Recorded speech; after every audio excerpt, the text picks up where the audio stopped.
This segment concerns looking back in time, and in particular finding the values for h at various points back in time. So again, here's the formula for finding h from first principles. And here's a little reminder diagram of the basic diagram with the Earth, the galaxy at time equals 0, d1 at time equals 0, and dl, the distance light traveled while it was in transit. And we recall that the Hubble constant that applied at time equals 0 was h1. So calculating h1 gives us the ability to look back in time, because, for example, if we calculate h1 for an object with dl equals 50 megaparsecs, that means that the time light was traveling was 160 million years, or 0.16 billion years. For dl equals 100 megaparsecs, we're calculating h1 for 320 million years ago. And for an object with dl of 500 megaparsecs, we're calculating h1 for a point in time 1.6 billion years ago. Now, as you will see, or may already have seen in the segment called Finding D1, the value for HB is a blend with equal weightings of all h's from time equals 0 to the time of the observation. So HB is a blending of all the h's that applied, however they varied, during the time the light was in transit.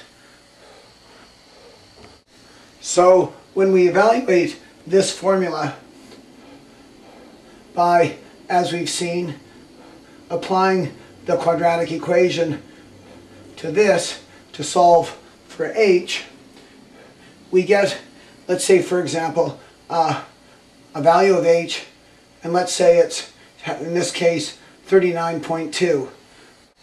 Now, that value of 39.2 will not be equal to either h1 or hb. Rather, it's going to be somewhere in the middle, in between them, because of the way we had to convert them into a single variable to solve this equation.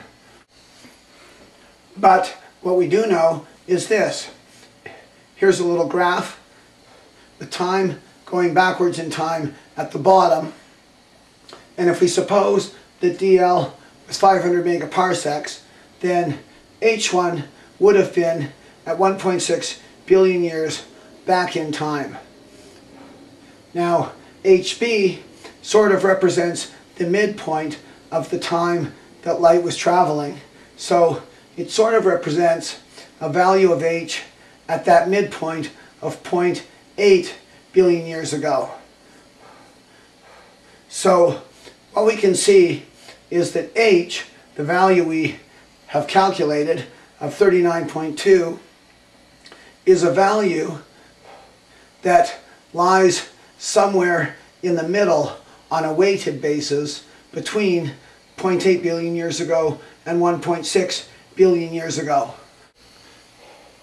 Now, a very interesting thing happens, which allows us to look back in time by stepping back in time.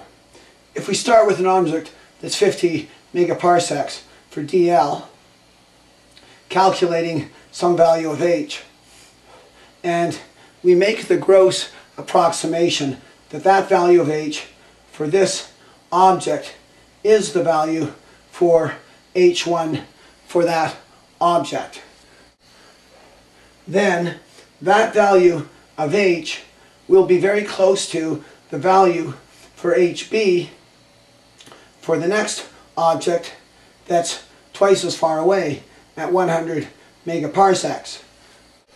Now, the process I'm describing is extremely approximate, and it could be made a whole lot more accurate if you or some other viewer was to apply some rigorous mathematics. For example, by looking at the actual calculated weightings of these two factors, or by looking at the mathematics behind how HB is derived from all the various H's.